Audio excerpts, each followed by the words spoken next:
മന്ത്രിസ്ഥാനം തിരിച്ചെടുത്താൽ സന്തോഷമെന്ന കേന്ദ്രമന്ത്രി സുരേഷ് ഗോപിയുടെ പ്രസ്താവന നൈസായിട്ടൊന്ന് പാളിയിട്ടുണ്ട്. സുരേഷ് ഗോപിയുടെ പ്രസ്താവനയിൽ ബി.ജെ.പി. കേന്ദ്ര നേതൃത്വത്തിന് കടുത്ത അതൃപ്തിയുണ്ടെന്നാണ് സൂചനകൾ. അമിത്ഷായുടെ പേര് പ്രസംഗത്തിൽ പരാമർശിച്ചതിലും നേതൃത്വം കടുത്ത നീരസത്തിലാണ്. സ്വാഭാവികമായാലും ആർക്കാരും ദേഷ്യം വരും. ഇത്രത്തോളം പരിഗണനകൾ നൽകി പ്രധാനമന്ത്രി പോലും പലതവണ കേരളത്തിലെത്തി കാര്യങ്ങൾ ജനങ്ങളെ ബോധ്യപ്പെടുത്തി വളർത്തിയെടുത്ത ഒരാൾ വെറുതെ വായിൽ തോന്നിയത് വിളിച്ചു പറയുമ്പോൾ ആർക്കായാലും ദേഷ്യം തോന്നും. അതും സുരേഷ് ഗോപിയെ സംബന്ധിച്ച് ഒരു പ്രധാന പ്രശ്നമുണ്ട്. ജനങ്ങളെ കാണുമ്പോൾ ഒന്ന് ഇളകിപ്പോകും. അത് കൂടെ നടക്കുന്നവർക്കും അറിയാം, അങ്ങ് ഡൽഹിയിലുള്ളവർക്കും അറിയാം. എന്നാൽ ചില കാര്യങ്ങൾ ഇങ്ങനെ വിളിച്ചു പറയുമ്പോൾ അത് അസ്ഥാനത്താകും. ഇതേപോലെ. അതുകൊണ്ട് തന്നെ കേന്ദ്രത്തിലുള്ളവർ ഒരു കാര്യം തീരുമാനിച്ചു എന്നാണ് രഹസ്യമായി പുറത്തു വരുന്ന വിവരങ്ങൾ. കേന്ദ്രമന്ത്രി എന്ന പദവിയിലിരുന്ന് സിനിമ ചെയ്യാൻ സുരേഷ് ഗോപിക്ക് അനുമതി നൽകേണ്ട എന്നാണ് അവരുടെ തീരുമാനമെന്നും അറിയുന്നു. അപ്പോൾ സിനിമയില്ലാതെ തനിക്ക് ജീവിക്കാൻ കഴിയില്ലെന്നും സിനിമയിൽ അഭിനയിച്ചില്ലെങ്കിൽ താൻ മരിച്ചു പോകും എന്നുമൊക്കെ ഒരു ആവേശത്തിൻ്റെ പുറത്ത് വിളിച്ചു പറഞ്ഞ സുരേഷ് ഗോപി അങ്ങനെയാണെങ്കിൽ കേന്ദ്രമന്ത്രിസ്ഥാനം രാജിവയ്ക്കുമോ എന്നാണ് ഇനി അറിയാനുള്ളത്. മാത്രമല്ല മറ്റു ചില തീരുമാനങ്ങൾ കൂടി സുരേഷ് ഗോപിക്കെതിരെ എടുത്തിട്ടുണ്ടെന്നും അറിയാൻ കഴിയുന്നുണ്ട്. ഇനിയും കടുത്ത നിലപാട് തുടർന്നാൽ, അതായത് ബോധവും പൊക്കണവും ഇല്ലാതെ വല്ലതും വിളിച്ചു പറഞ്ഞാൽ മന്ത്രിസഭയിൽ നിന്ന് ഒഴിവാക്കുന്ന കാര്യവും പരിഗണിച്ചേക്കുമെന്നും അറിയുന്നു. 22 സിനിമയോളം ചെയ്യാനുണ്ടെന്ന് പറഞ്ഞപ്പോൾ അമിത്ഷാ ആ പേപ്പർ കെട്ട് അങ്ങനെ എടുത്ത് ഒരു സൈഡിലേക്ക് എറിഞ്ഞു എന്നാണ് സുരേഷ് ഗോപി പറഞ്ഞത്. ഈ സംഭവമാണ് പ്രശ്നമായത്. പിന്നെ കേരളത്തിൽ സുരേഷ് ഗോപിക്ക് ആവശ്യത്തിലേറെ ശത്രുക്കൾ സ്വന്തം പാർട്ടിയിൽ തന്നെയുണ്ട്.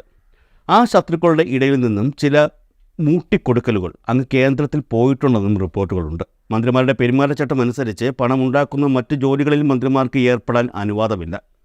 ഇതിൽ നിന്നും മാറി സുരേഷ് ഗോപിക്ക് അനുമതി നൽകിയാൽ അതൊരു കീഴ്വഴക്കമാകാൻ ഇടയായേക്കും എന്ന പേടിയും കേന്ദ്രത്തിനുണ്ട്. ഇതാദ്യമായിട്ടല്ല സുരേഷ് ഗോപി ഇത്തരത്തിൽ ആവേശം കയറി സംസാരിക്കുന്നത്. ഏകദേശം ഒരു 2 മാസം മുൻപ് സമാനമായ മറ്റൊരു പ്രസ്താവന കൂടി പുള്ളി നടത്തിയിരുന്നു. ഇനി ഉദ്ഘാടനങ്ങൾക്ക് പോകുന്നത് ഒരു MP ആയിട്ടോ മന്ത്രിയായിട്ടോ ആയിരിക്കില്ല, സിനിമാ നടനായിട്ടായിരിക്കുമെന്നാണ് പുള്ളി പറഞ്ഞത്. ഈ പ്രസ്താവനയും വലിയ വിവാദങ്ങളാണ് ക്ഷണിച്ചു വരുത്തിയത്. ഉദ്ഘാടനങ്ങൾക്ക് കണക്കു പറഞ്ഞ് കാശ് വാങ്ങുമെന്നാണ് സുരേഷ് ഗോപി അന്ന് വിളിച്ചു പറഞ്ഞത്. ആ കാശ് ചാരിറ്റി ചെയ്യാൻ ഉപയോഗിക്കുമെന്നും പുള്ളി പറഞ്ഞു.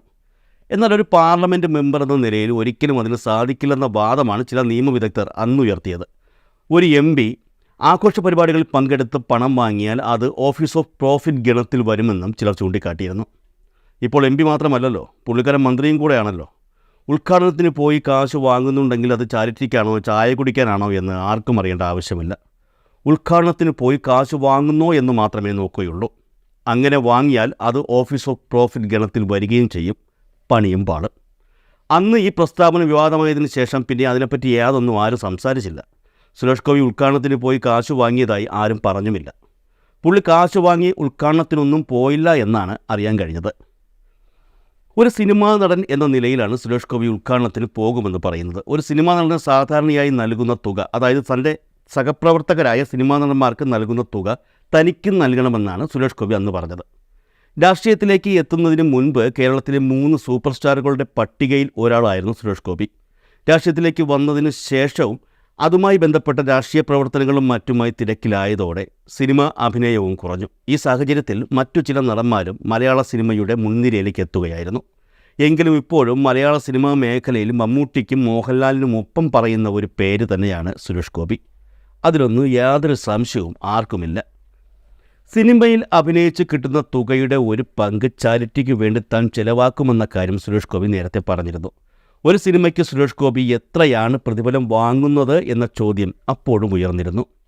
സുരേഷ് ഗോപിയുടേതായ മലയാളത്തിൽ അവസാനം പുറത്തിറങ്ങിയ ചിത്രം ഗരുഡനാണ്. മിഥുൻ മാനുവൽ തോമസ് തിരക്കഥ എഴുതിയ ചിത്രം. അത് സംവിധാനം ചെയ്തത് അരുൺ വർമ്മയാണ്. ത്രില്ലർ മോഡിലുള്ള ഈ ചിത്രം മലയാളത്തിൽ അത്യാവശ്യം അഭിപ്രായം നേടിയിരുന്നു. ഗരുഡന് ശേഷം മമ്മൂട്ടി കമ്പനിയുടെ ചിത്രത്തിൽ അഭിനയിക്കുമെന്ന് സുരേഷ് ഗോപി വ്യക്തമാക്കുകയുണ്ടായി.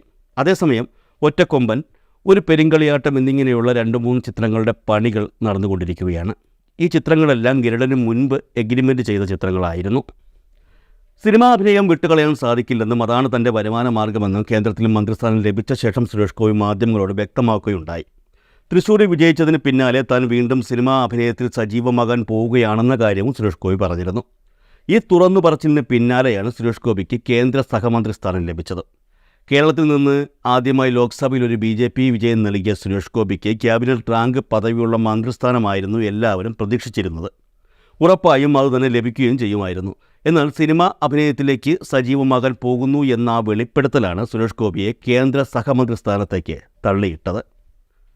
പറഞ്ഞു വന്നത് സുരേഷ് ഗോപിയുടെ സിനിമാ പ്രതിഫലത്തെക്കുറിച്ചാണ്.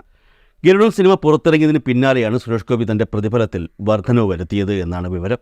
ഗരുഡൻ്റെ വിജയത്തെ തുടർന്ന് സുരേഷ് ഗോപി തൻ്റെ പ്രതിഫലം വർദ്ധിപ്പിച്ചുവെന്ന് സിനിമാ മേഖലയുമായി അടുത്ത വൃത്തങ്ങളാണ് വ്യക്തമാക്കിയത്. സാധാരണഗതിയിൽ ഒരു ചിത്രത്തിന് അഭിനയിക്കുന്നതിന് 5 കോടി രൂപ പ്രതിഫലമാണ് സുരേഷ് ഗോപി വാങ്ങിക്കൊണ്ടിരുന്നതെന്നാണ് പുറത്തുവരുന്ന വിവരങ്ങൾ. എന്നാൽ ഗരുഡൻ അത്യാവശ്യം മികച്ച സിനിമയാണെന്ന അഭിപ്രായം പുറത്തു വന്നതോടെ സുരേഷ് ഗോപി തൻ്റെ പ്രതിഫലം കുത്തനെ വർദ്ധിപ്പിച്ചു എന്നാണ് വിവരം. 5 കോടി രൂപ പ്രതിഫലം വാങ്ങിക്കൊണ്ടിരുന്ന സ്ഥാനത്ത് ഇപ്പോൾ 7 കോടിയാണ് സുരേഷ് ഗോപി ആവശ്യപ്പെടുന്നതെന്നുള്ള വിവരങ്ങളും പുറത്തു വന്നിരുന്നു.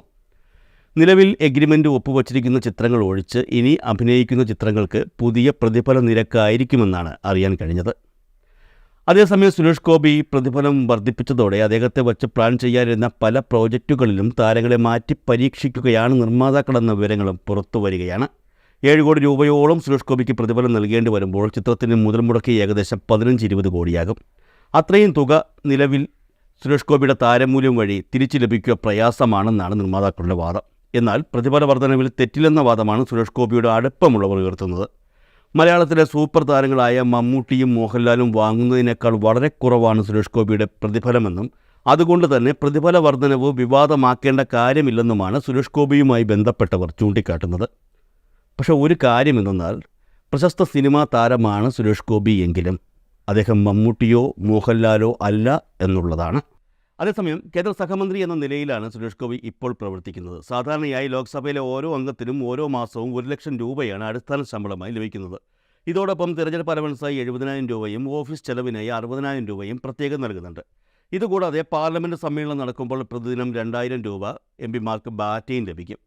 പ്രധാനമന്ത്രിക്കും മന്ത്രിമാർക്കും എല്ലാ മാസവും സാങ്ച്വറി അലവൻസ് ലഭിക്കും. പ്രധാനമന്ത്രിക്ക് 3,000 രൂപയും ക്യാബിനറ്റ് മന്ത്രിക്ക് 2,000 രൂപയും സ്വതന്ത്ര ചുമതലയുള്ള സഹമന്ത്രിക്ക് 1,000 രൂപയും സഹമന്ത്രിക്ക് 600 രൂപയുമാണ് സാങ്ച്വറി അലവൻസ് ലഭിക്കുന്നത്. ഇത് എല്ലാ മാസവും ലഭിക്കും.